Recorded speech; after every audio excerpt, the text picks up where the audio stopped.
दोस्तों इस आयल का नाम जो है ना वो मैंने रखा हुआ है रोगन बदर, यानी बदर के नाम से, जंग बदर के नाम से ना इसका मैंने नाम तजवीज़ किया हुआ है। तो जंग बदर में आपको बताया कि वो सहाबा कराम की जो तादाद थी, यानी मुसलमानों की वो बहुत कम तादाद थी, आगे मुशरिकीन बहुत ज़्यादा थे। तो एक कम तादाद वालों को लड़ाई थी ज़्यादा तादाद वालों से, और उनको शिकस्त हुई।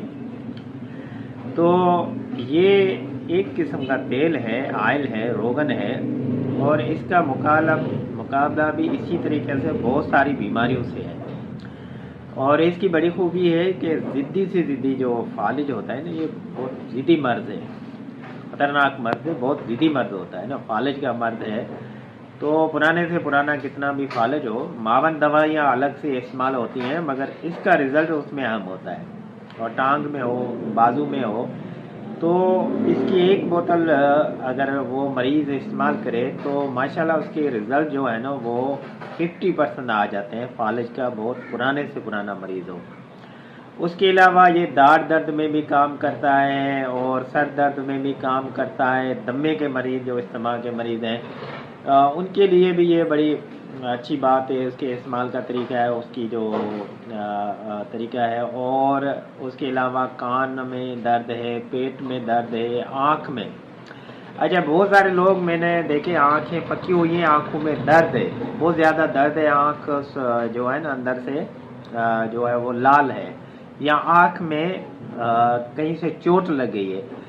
अगर ये घर में पड़ा हो ना तो इसको आँख में डालना नहीं होता, सिर्फ यहाँ पे लगाना होता है, यहाँ पे। तो यहाँ से लगाने से ये आँखों को साफ भी करता है, दर्द में भी आराम देता है, आँखों को भी साफ करता है। और यहाँ से लगाने से सर दर्द का इलाज है। अच्छा, जिनको नुज़ला रेजिश रहती है ना, तो नाफ में डालने से इसके बहुत सारे फ़वाइद हैं। ये सारी दिमाग की रगें जो है ना वो पट्टों को खोल देता है, ठीक है। और फ़र्ज करें किसी को चोट लग गई है, रग का मसला है, जो है वो खून जम गया है, और इन मसाइल में ये एक किस्म का जो है ना वो अक्सीर है। तो ये एक बोतल है, ये किसी फ़र्ज करें मैं तो एक बोतल जो है ना वो फालिज के मरीज़ को बना के देता हूँ, वरना मैं ड्रापर में देता हूँ। तो किसी दोस्त को भी चाहिए ना तो कमेंट्स में मुझे वो अपना पता दें, और ज़ाहिर है पेमेंट तो मैं पहले लूँगा, फिर आपको यहाँ से सेंड कर दूँगा। तो ये